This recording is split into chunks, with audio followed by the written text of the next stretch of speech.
Yeah. Oh, hey everyone who may tune into this at some point in time. If you don't know me yet, I am Jennifer Hernandez and I am a registered dietitian. I have worked clinically, I have worked in food service management, program management, higher education. I managed a dietetic internship for the third largest public health department or county public health department in the country. I currently run a future education model graduate program in dietetics. And I also help people out with mindset and personal development. And I'm here today with my friend Heather Lores, who is an HR professional. Because last night, if you missed my late night posting, last night, one of my friends texted me with a question. And my first thought was, I am not an HR professional, but my good friend Heather is. And so I posed the question to her and asked her to pop on live with me today. So Heather, thank you for coming to talk with us today.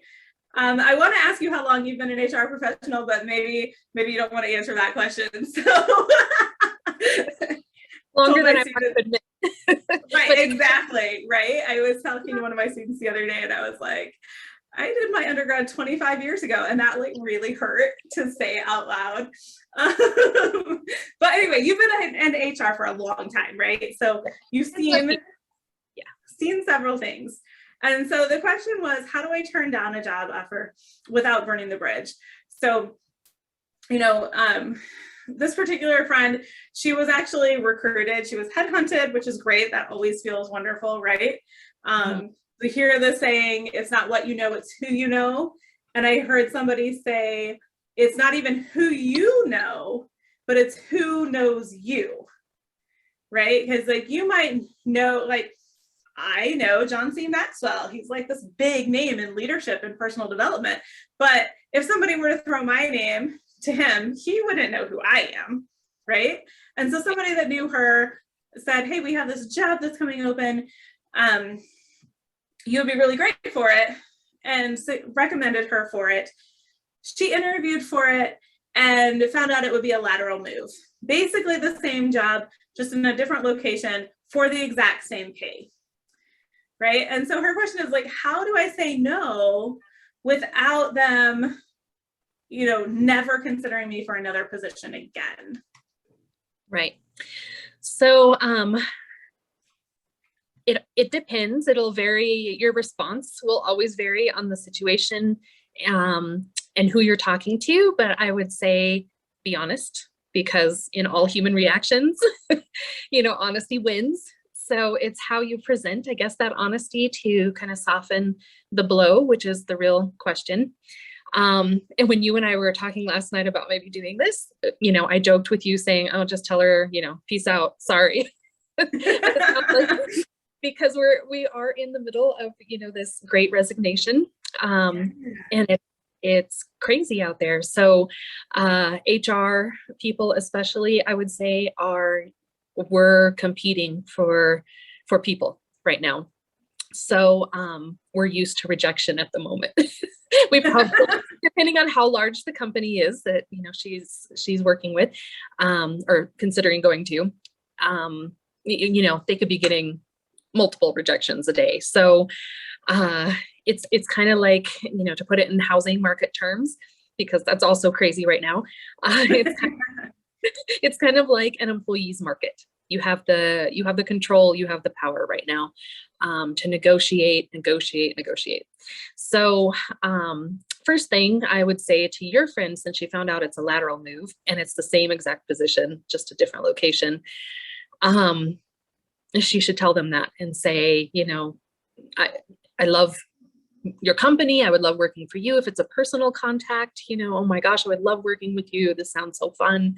However, there's no difference between what you're offering me and what I already have. And they're going to understand, hopefully they're going to understand that she's already in a position that she's comfortable, secure in. No one's going to leave that to come to something that is new. Something new has got to be enticing. So if she actually would consider this, like if this is something like, oh, she really would like the change, the company, I would tell her to negotiate, just to come back and say, I really love the idea of your company, whatever it does, I really love the idea of working with you, whatever is attracting her to moving to that, or whoever, when you're in that position, whatever is attracting you to the move, state it and say, this is what I would like to be able to make it worth that move for me. So if it's more money, do your research and say, I need at least 10% more than what I'm currently making to make the move.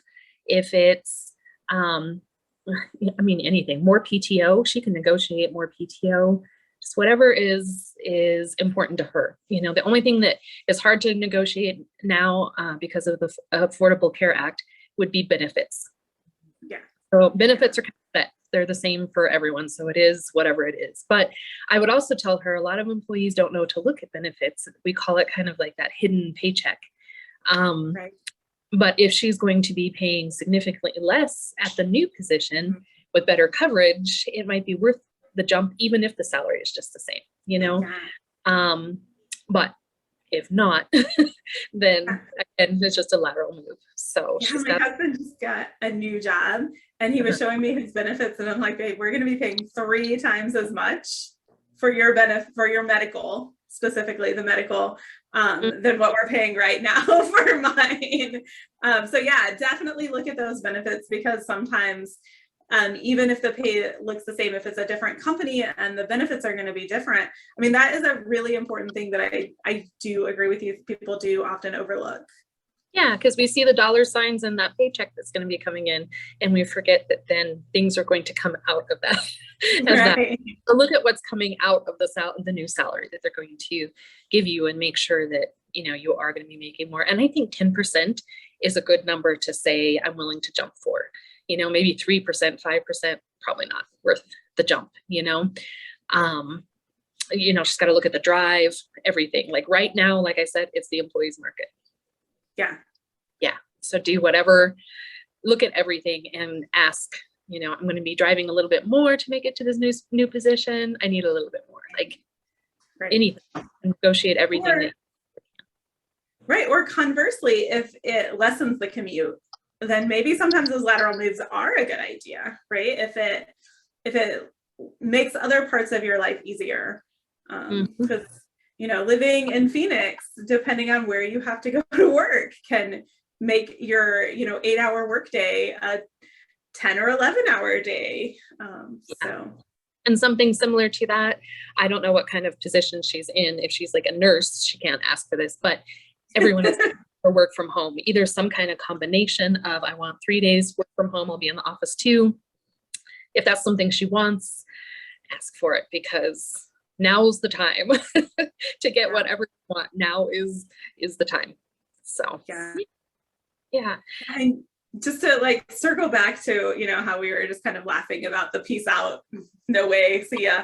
I've been in Arizona for a really long time now. It's been over 12 years. I don't know. It's been a long time. And so I'm not as familiar with the dietetics communities, the, nutrition professional communities in other places, but in Arizona, it's not small in terms of there's not many dietitians, but it's small in terms of that close-knit community.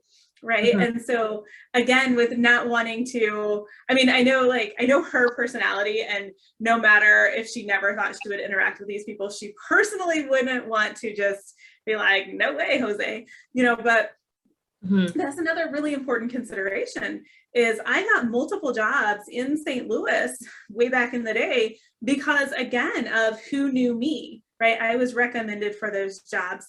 And having been involved in the dietetics community in Phoenix pretty much since 2014, I really wasn't before I became an internship director, but then I had to be as an internship director. It really is a close-knit community. And it may not be that you're going to ever go work for that person, but they may know somebody who has a job and then recommend you for a new job, or they may tell that person, oh yeah, she, or he, there's some male dietitians too, but, he was not someone you want to hire. And so, really doing things respectfully, even knowing that it is that employees market, it's just good practice, right? And it's just being a nice person too. Yes. Where I work currently in the industry I work now, it's also, everybody knows somebody, everybody knows where they used to work. Everyone has and I work, I don't live there anymore, but I work in a small town. So everyone knows when you like sneeze, everyone knows what you've done. So there are definitely like, rumors. I would say that normally, I mean, you're kind of legally protected from an employer standpoint, that they can't just drag you through the trash and make it so that you don't get your next job just because you rejected their job. But they if shouldn't. They should. Yes. Legally, you could probably go into court or file a complaint against that. But it happens, especially if you're in like a small town kind of situation, or just that industry where everyone goes out for drinks afterwards. Other employees can talk like, oh, I heard my boss, saying this person bailed on us at the last minute and they were really upset about it. So kind of back to, I would say first consider how to plan your approach would be first to consider who you're going to be talking to. You can talk a little more direct, probably if you've been in negotiations with the HR department. If the person who actually did your interview, I would say take a little bit of a different approach, a more careful approach, because if they're just a supervisor, a mid-level manager, whatever, they're more emotional. They don't have the training to take the emotion out of it. Me as an HR person, like I said, I'm just seeing papers and people coming through and whatever. As long as you're qualified, I don't get my feelings hurt when you interviewed with me and say no. But if the person actually had a personal interview with you, liked you, and now really wants you to come work with them, it's like putting an offer, again, to make another house analogy, but it's like putting an offer on a house and then finding out you lost the offer. So it can be a little more like, ouch. So if you are talking directly to that person that interviewed you, I would definitely say do it in a phone call, not an email. I would make the call personal, just say, hey, I'm calling back to give you my response on the offer that I received from you. If you can call me back or whatever. I would do it as quickly as I wouldn't delay, because, they want time to now find the next person, and then I would just make it, again, honest, just say, it's not enough of a difference in salary in this situation, or it's too much of a commute, it's too much responsibility, I'm looking for work for home right now, whatever your reason is, just lay it out there and say, but I really like the company and what it's doing. I really, enjoyed my interview with you. And yeah, I hope our paths cross again. And I don't think that then that would at all, it's still going to be like, oh, ouch, and a disappointment to the person, but it's no reason for a reasonable person to blackmail you forever, So not blackmail, blacklist, yeah. Okay, yeah. Hopefully they don't do either. You're like, I saw your post on Facebook. Right. I'm gonna tell the world. No, so hopefully, and if they did, you probably don't want to work for that person anyway, because that means they're too emotional. That means like they can't separate out, like, this is business, and you want somebody that is able to do that. So if you're then dealing with the HR department, you could just send them an email, if it's a recruiter or something, you could just send them an email and say, hey, still be honest. I wouldn't just say I'm declining. I don't like those emails when I receive them, because it's like, well, what? Give me something, because I want to know, do I have a shot to come back and ask for more money for you after I found out that it was just same salary? Do I have a shot to make this, to still win you? I want the chance to compete. If the person comes back and says like, there's nothing you can do to win me over, then I quit, but really, I want to know why. Recently it's helped us, even our current employees, people coming back and saying, I had a second interview and they offered me this much, It helped me realize, oh, we've got to reach out. It kind of helps us be more competitive. So we appreciate it when you give us as much information as you're willing to give us, So I think it's just be honest, be nice, soften it, make it personal if you're actually talking to a person you met face-to-face, or, face-to-face video or something. But if you had a personal interaction with that person, I would soften it and make it a little more personal. If it's just HR, they can take it, give it to them straight. So, yeah. All right, Heather. Thank you so much. That is such great advice. And I think it's just reassuring to people that, maybe haven't gone through the process as much, or even people who have, and they just really don't know if they did the right thing in the past and they want to, do the right thing moving forward. I don't want to take up too much more of your time today. So I really appreciate having you on. And maybe if there's more HR type questions, maybe we can chat again in the future. But thanks so much.